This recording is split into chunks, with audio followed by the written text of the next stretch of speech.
জীবন হয়তো কোটিপতি, কেউ তাকে একটা চড়ও মারেনি, কিন্তু যদি সেই দেহ পুড়তে না চায় সেদিন কিন্তু আদর করে পুড়িয়ে দেবে না, সেদিন কিভাবে পোড়াবে? গানটার মধ্যে খুব তত্ত্ব আছে বাবা। কি বলছে? সেদিন জ্বালবে অঙ্গ খোঁচে খোঁচে, আহা মারিবে বাড়ি হারের পিঠে রে। সেদিন জ্বালবে অঙ্গ খুঁজে খুঁজে, মারিবে বাড়ি হাড়ের পিঠে রে। সেদিন জ্বালবে অঙ্গ খোঁচে খোঁচে, আহা মারবে বাড়ি হারের পিঠে রে। সেদিন জ্বালবে অঙ্গ খুঁজে খুঁজে, মারবে বাড়ি হাড়ের পিঠে রে। সেদিন পিঠের চামড়া যাবে রে উঠে, তোরি পিঠের চামড়া যাবে রে ও তোর পিঠের চামড়া যাবে রে উঠে, তোর পিঠের চামড়া যাবে রে ওঠে। ওরে মন হাত বোলাবে কে তোর গায়, ওরে নীল আকাশে নিতাই গৌর হে কয়লারি ধোঁয়ায়, নীল আকাশে যাবে রে উড়ে কয়লারি ধোঁয়ায়। আর যেদিন চলে যাব মা সঙ্গে কি যাবে? আমরা বলি সঙ্গে তো কিছু যাই না, কিন্তু দুটো জিনিস যায়। কি জানেন? হরি বল। সেদিনের নাম যাবে আর এই প্রাণ যাবে, ও তোর নামই যাবে আর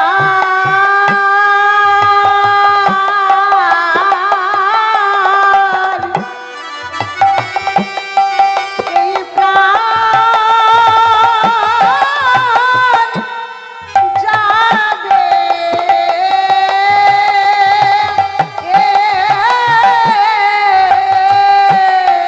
সেদিনই তোমার আপন বলে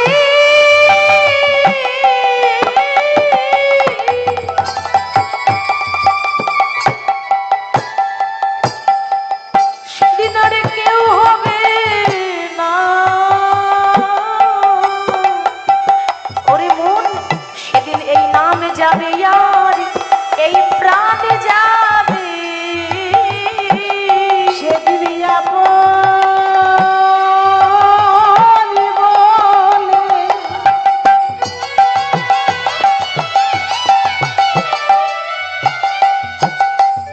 আর কেউ হবে না, নাম যাবে আর প্রাণ যাবে। ওরে খোকা, ওরে তোর মা যে আর নেই, আর যাওয়ার সময় তোকে যে আমার হাতে দিয়ে গেছে, আমার মনে বড় বাসনা আছে আমি যেন তোকে বড় হয়ে কৃষ্ণ ভক্ত করতে পারি। মায়েরা লক্ষ্য করবেন, সন্তান ভালো পেতে গেলে কথাতে আছে মাটি ভালো হতে হবে, ঠিক তো? মাটি যদি ভালো হয় তাহলে ফসলও কিন্তু ভালোই হবে। মাটি মানে এই মাটি নয়, মাটি মানে মাটি যদি ভালো হয় তাহলে সন্তানও ভালো হবে। তার প্রমাণ দিচ্ছে শাস্ত্র। কি প্রমাণ?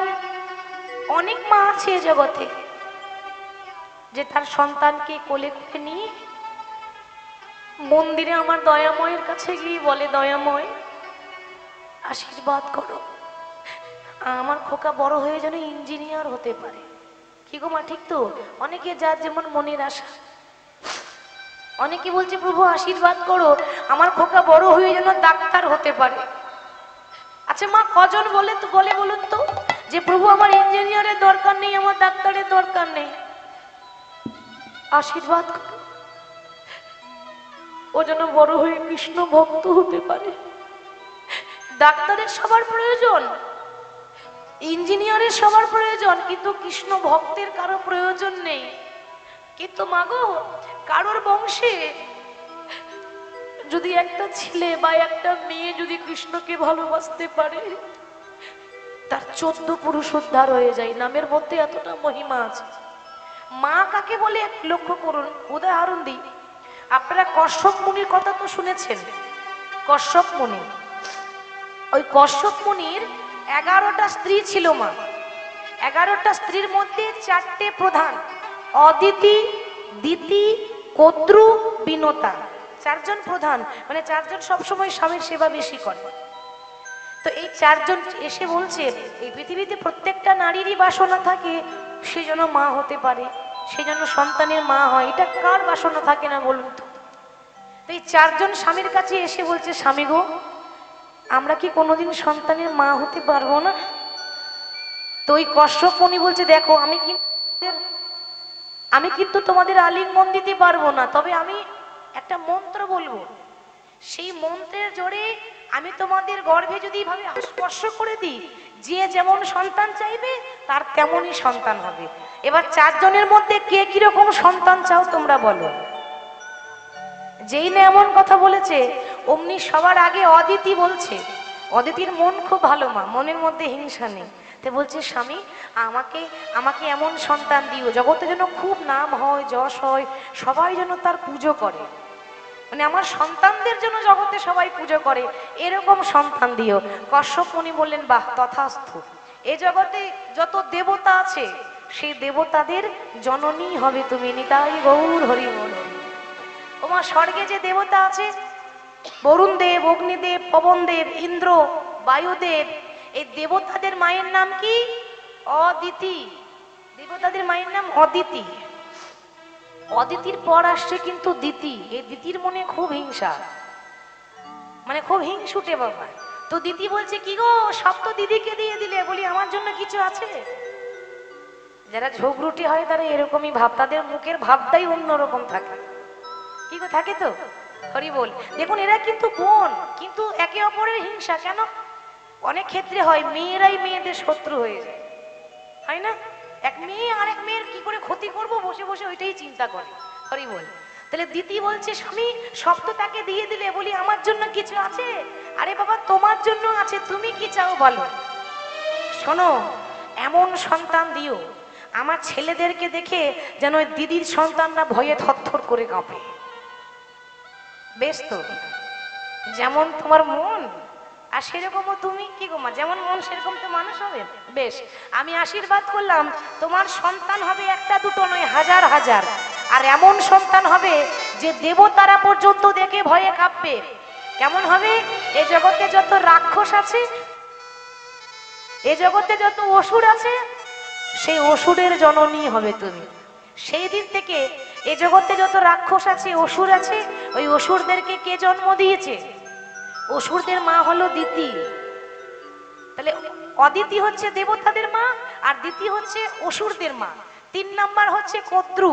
কদ্রু বলছে, স্বামী বলি আমার জন্য কিছু আছে? বলে তোমার জন্য আছে, তুমি কি রকম সন্তান চাও? যে যা পছন্দ মতো চাইতে পারো। কদ্রু বলছে, শোনো, আমার ওই 1-2 হলে হবে না, হাজার হাজার সন্তান চাই। আর এমন সন্তান দেবে যে সন্তানকে দেখে স্বর্গে দেবতাও কাঁপবে, অসুরও কাঁপবে, জগতে মানুষও কাঁপবে। আমার ছেলের মতো বিষাক্ত যেন কেউ না হয়। বাহ, তাই হবে, তথাস্তু। এই পৃথিবীতে যত সাপ আছে সেই সাপেদের জননী হবে তুমি। তো পৃথিবীতে যত রকমের সাপ দেখেছেন, এই সাপেদের মায়ের নাম কদ্রু। সাপদেরকে যে জন্ম দিয়েছে, সাপেদের মতো বিষাক্ত কিছু আছে? হরি বল। সাপদেরকে দেখে আমরাও ভয়ে কাঁপি, দেবতারাও কাঁপে, আর অসুররাও কাঁপে। এবার সবার থেকে ছোট নাম ছিল বিনতা। এবার স্বামী আদর করে বিনু বলে ডাকতো। দেখবেন মা, যে ছোট হয় না তার কদরই আলাদা, তার আদর বেশি। তো স্ত্রীর মধ্যে ও ছোট, তো স্বামী ডাকছে বিনু। বিনু, তোমার দিদিরা যে যার মতো সন্তান চেয়ে নিল, এবার তুমি চাইবে না? তুমি কি চাইবে না? বিনু বলছে, স্বামী গো, ওইরকম হাজার হাজার কুসন্তান থাকার থেকে একটা সুসন্তান হওয়া অনেক ভালো। আমি হাজার হাজার সন্তান চাই না, আমি একটি মাত্র সন্তান চাই। আর কেমন সন্তান জানো? যেদিন আমি বিছানায় পড়ে থাকব, যেদিন আমার শরীরে কোনো ক্ষমতা থাকবে না, হরি কথা বলার মতো শক্তি থাকবে না, সেদিন যেন আমার এই কানের কাছে এসে হরি নামে শোনায় দেয়, স্বামী এই আশীর্বাদে করো মোরে, আমি তোমার কাছে ভিক্ষার আঁচল পেতে চাইছি, আমায় এমন সন্তান দাও, আমায় একটা কৃষ্ণ বলা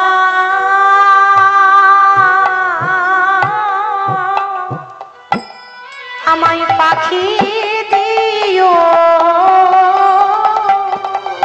একটা কৃষ্ণ বলা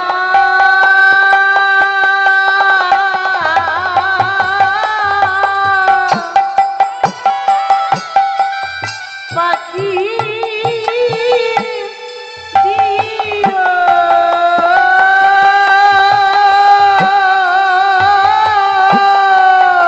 আমায় এই আশীর্বাদ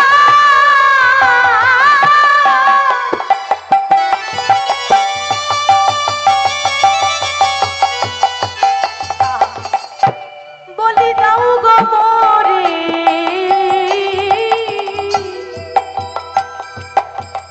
একটা কৃষ্ণ বলা পাখি দিও।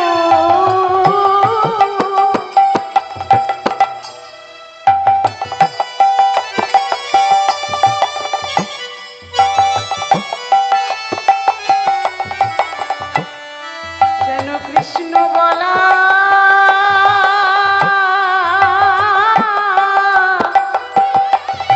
পাখি দিও। বিনু, কি চাইলে তুমি? তোমার দিদিরা যে যার মতো সন্তান চাইলো, আর তুমি বলছো আমাকে একটা কৃষ্ণ বলা পাখি দিও। বেশ, আমি আমার গোবিন্দের কাছে প্রার্থনা করব বিনু, এ জগতে প্রত্যেকটা মা, এ জগতে প্রত্যেকটা সন্তান যেন তোমার মতো মা পায়। তুমি এমন মা যে ইঞ্জিনিয়ার নয়, ডাক্তার নয়, একটা কৃষ্ণ বলা পাখি দিয়ে বলেছো। বেশ, আমি আশীর্বাদ করি তোমার গর্ভে একটা পাখিরই জন্ম হবে, যে হবে নারায়ণের বাহন, নাম হবে গরুর পক্ষী। ওই বিনুর গর্ভে গরুর পক্ষী জন্ম হয়েছিল, গরুর পাখি হচ্ছে নারায়ণের বাহন। দেখেছেন মা? তাহলে চাওয়ার মতো চাইতে হয়, আমরা চাওয়ার মতো চাইতে জানি না গো। তাহলে আজকে ওই ধননাট্য ব্রাহ্মণ নিজের একমাত্র আদরের ধন বিল্ল ঠাকুরকে আস্তে আস্তে বড় করছে, মানুষ করছে। ও মা, বড় তো হলো, মানুষ তো হলো, কিন্তু মানুষের মতো মানুষ হলো না। মানুষের মতো মানুষ হতে গেলে কর্ম ভালো করতে হয়। তো সে বড় হয়েছে, কিন্তু পাড়ার কিছু খারাপ ছেলে মেয়েদের সঙ্গে মেলামেশা করে জীবন্ত পাপ স্বরূপ হয়ে উঠেছে। জীবন্ত পাপ মানে এমন কোনো কুকর্ম নেই সে করেনি। 24 বছরের একটা যুবক, বয়স কম, এর মধ্যে তার মন কৃষ্ণপদে নয়, এর মধ্যে তার মন পাপ কাজে লিপ্ত হয়েছে। এমন কোনো অন্যায় নেই সে করে না, আজ পর্যন্ত ভগবানের নাম করে না, কোনোদিন মন্দির যায়নি, ভগবান কে সেটাও জানে না। বলে ভগবান বলে কেউ নাই, ভগবান বলে আবার কে আছে? যা করে তো আমি করি, ভগবান আবার করে নাকি? কি গো, আমরাও তো এরকম বলি, বলি না? কিন্তু মনে রাখবেন মা, পুতুল নাচ দেখেছেন? পুতুল নাচ যখন হয় না বাবা, পুতুল আপনা আপনি নাচতে পারে না। একজন দেখবেন সুতো ধরে কন্ট্রোল করে নাচাই, তাই তো? পুতুল নাচ সবাই দেখতে পায়, কিন্তু যিনি নাচাচ্ছেন তাকে কেউ দেখতে পায় না। কেন? তিনি আড়ালে আড়ালে বসে আছে। আমরাও হলাম ভগবানের পুতুল, যেমন নাচাচ্ছে তেমনই নাচছি, কিন্তু আমাদের নাচ সবাই দেখে, কিন্তু তাকে কেউ দেখতে পায় না। ও গো গিরিধারী লাল, বলো আরে কত কাল তুমি আড়ালে আড়ালে রবে, তুমি আড়ালে আড়ালে রবে। ধারি লাল আর কত কাল আড়ালে আড়ালে রবে, আড়ালে আড়ালে রবে। প্রভু গিরিধারী লাল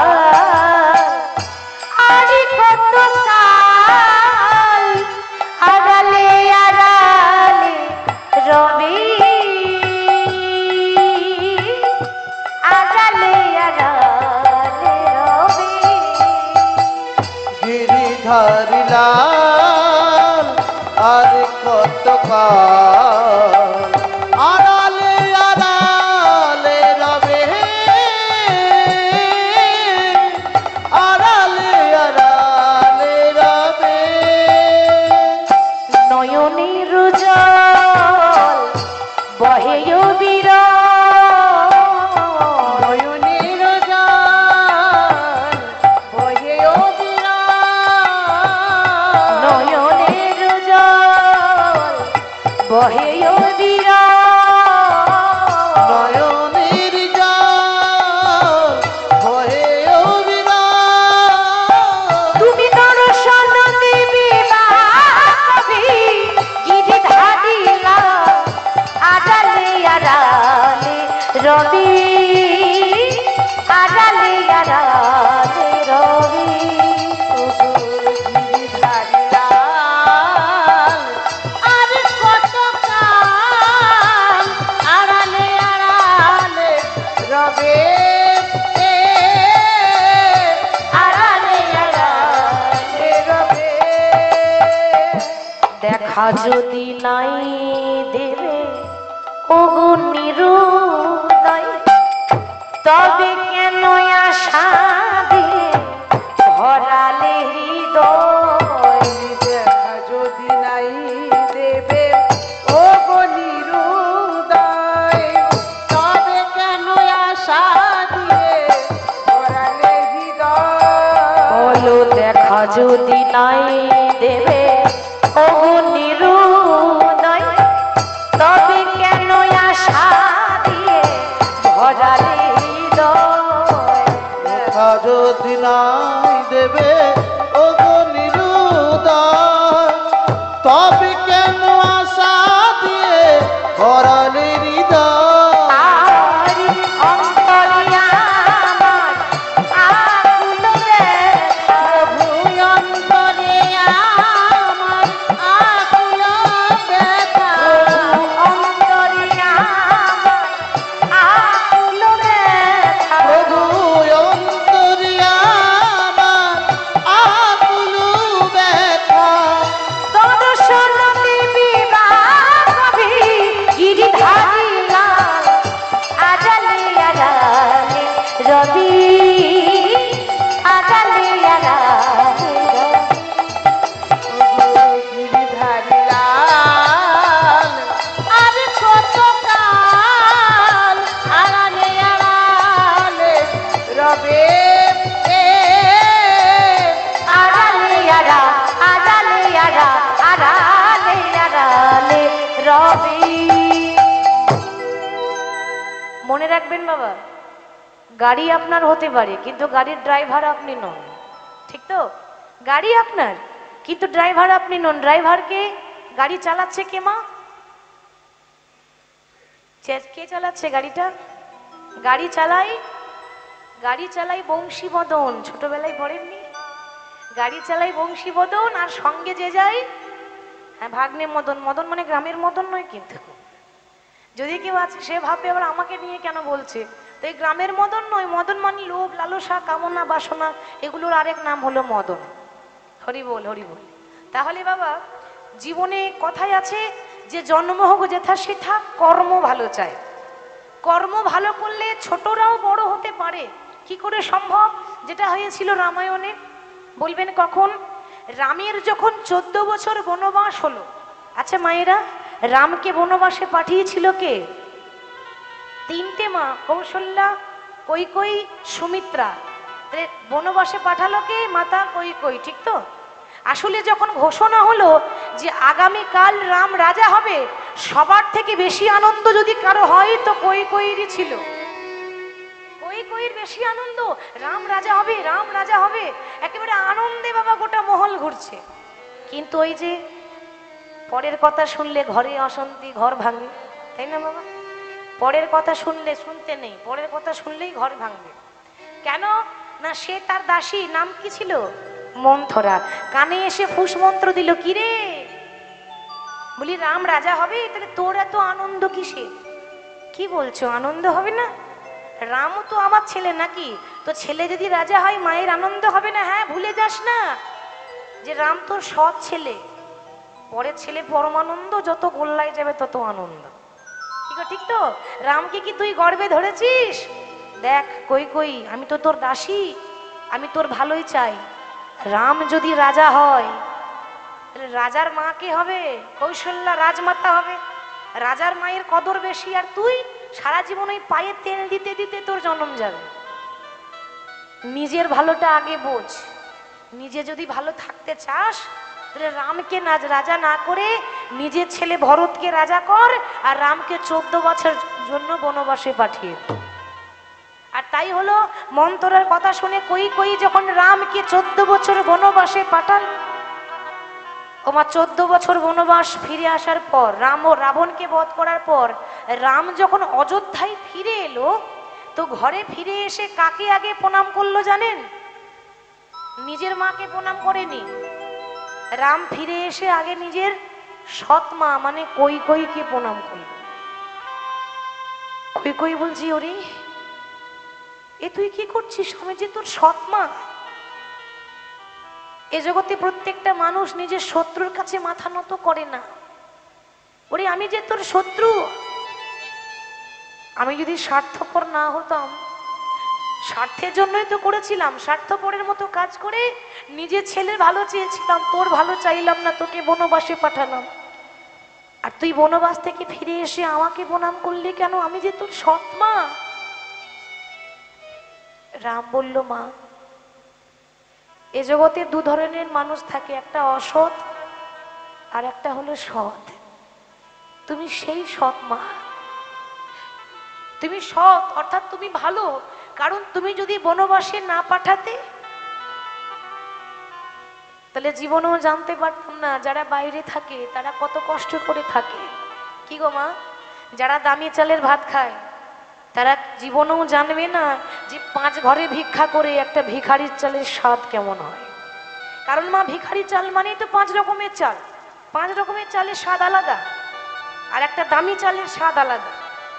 সারা জীবন যদি সিংহাসনে রাজা হয়ে বসতাম তাহলে জীবনেও জানতে পারতাম কি যে ওই বনে যারা থাকে, জঙ্গলে যারা থাকে তারা কত কষ্ট করে থাকে।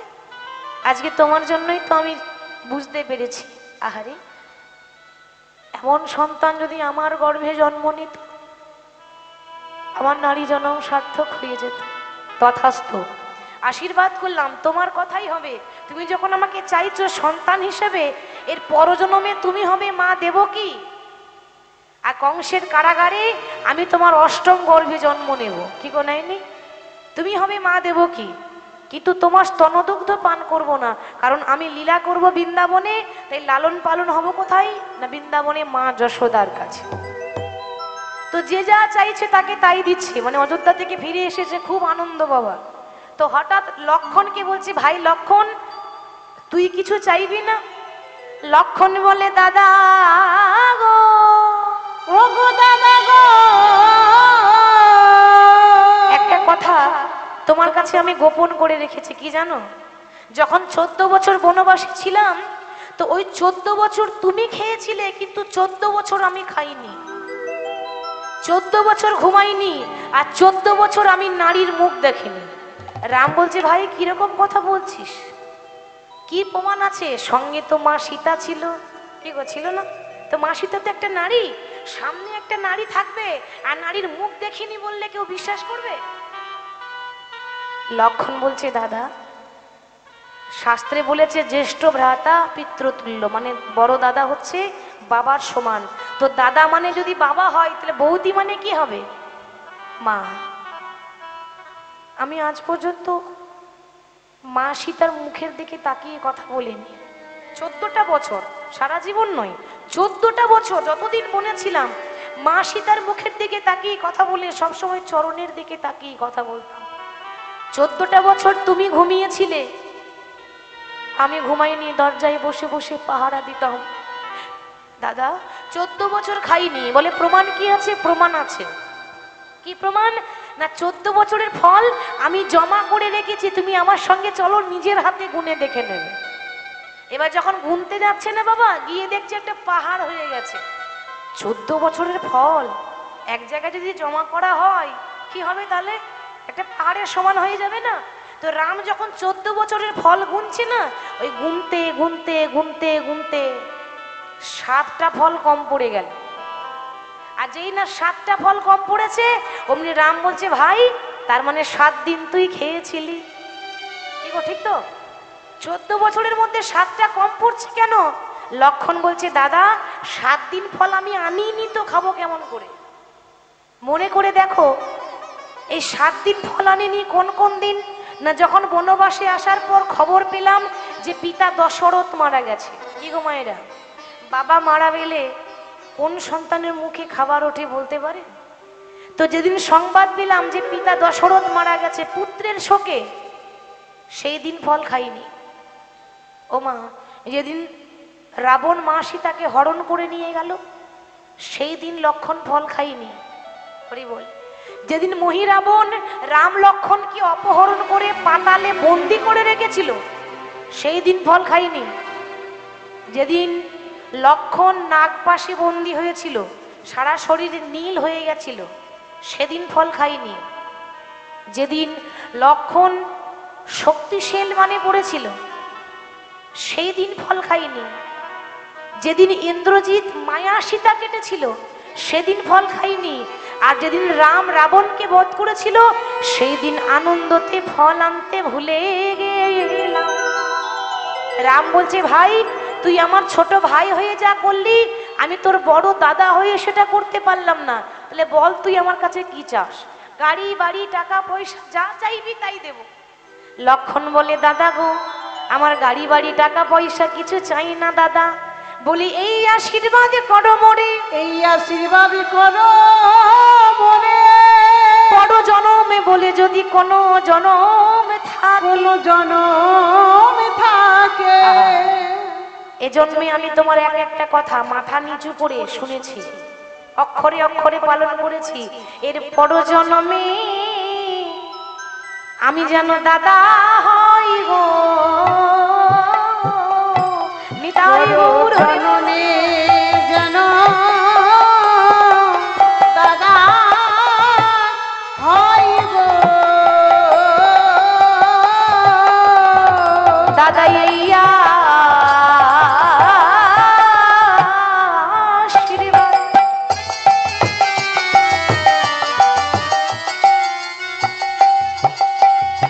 দাদা করো গো মোরে,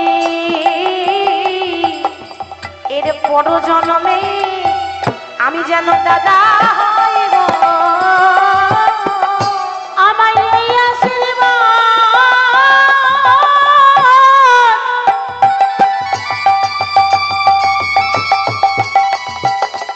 আমায় এই আশীর্বাদ করো গো মোরে,